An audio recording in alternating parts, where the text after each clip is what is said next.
Ya, Assalamualaikum warahmatullahi wabarakatuh. Perkenalkan kami dari kelompok 8 ingin mempresentasikan tentang AI.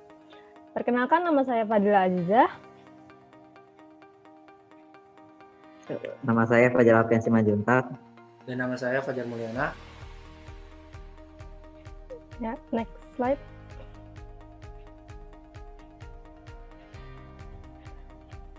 Artificial Intelligence.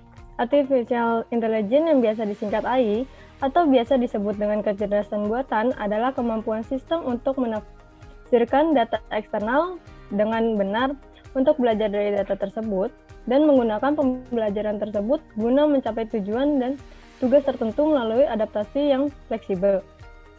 Next. Definisi kecerdasan buatan menurut para ahli. Pertama ada John McCarthy 1956. Kecerdasan buatan adalah usaha memodelkan proses berpikir manusia dan mendesain mesin agar dapat menirukan perilaku manusia. Kedua ada Herbert Simon 1987. Kecerdasan buatan adalah tempat suatu penelitian, aplikasi, dan instruksi yang terkait dengan pemrogramer komputer dalam melakukan suatu hal yang menurut pandangan manusia. Rich dan Knight tahun 1991. Kecerdasan buatan adalah suatu studi mengenai bagaimana membuat komputer mampu melakukan hal-hal yang pada saat ini masih bisa dilakukan dengan baik oleh manusia. Next.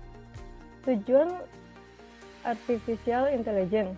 Yang pertama bisa membantu pekerjaan manusia. Contohnya program atau sistem buatan manusia adalah robot yang sudah ada di supermarket yang dapat berbicara dan memberikan pelayanan seolah seperti manusia.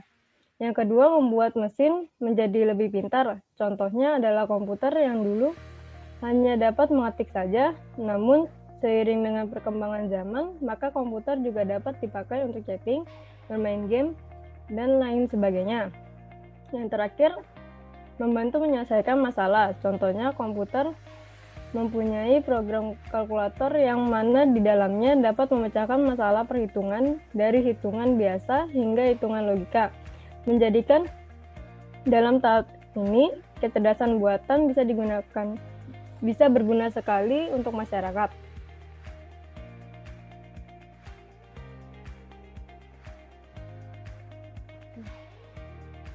Kelebihan AI, yang pertama AI sifatnya netral, tidak memandang bulu, artinya di mana mengambil keputusan itu lebih nyata dan benar, berbeda dengan manusia yang terkadang masih mempunyai pertimbangan.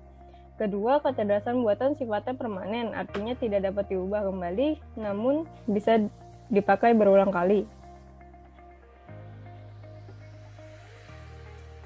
Lalu selanjutnya ada kekurangan AI. Kekurangan AI pertama membuat kinerja manusia menjadi menurun dalam berbagai bidang pekerjaan, sebab telah terganti oleh kecerdasan buatan.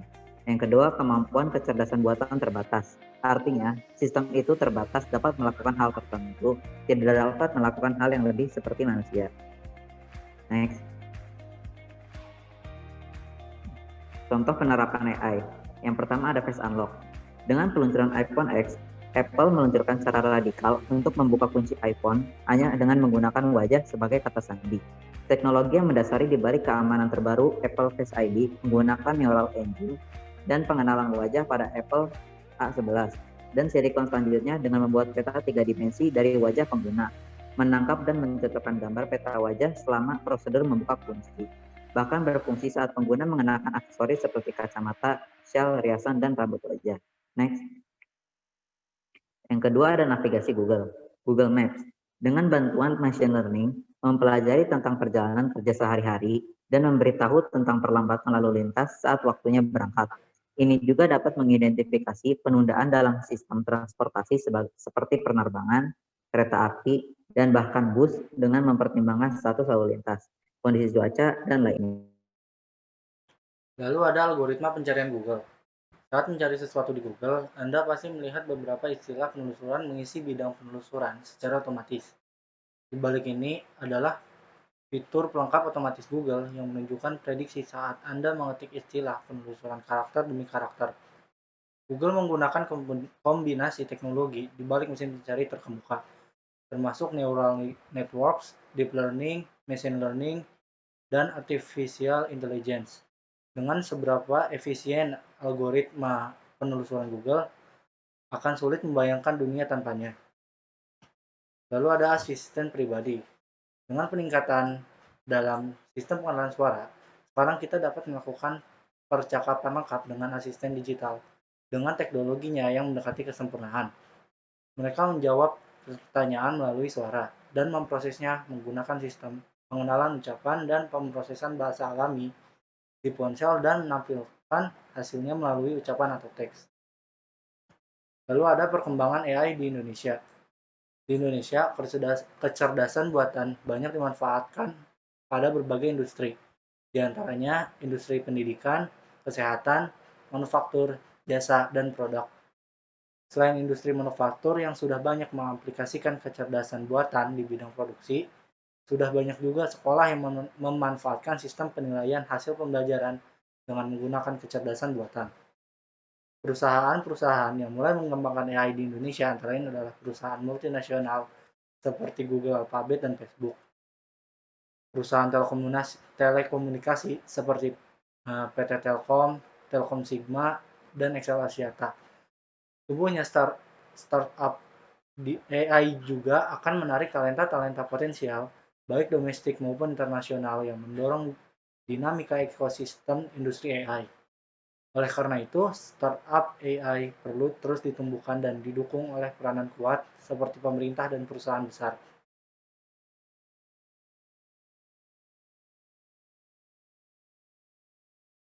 Sekian presentasi dari kelompok 8. Kurang lebihnya mohon maaf. Assalamualaikum warahmatullahi wabarakatuh.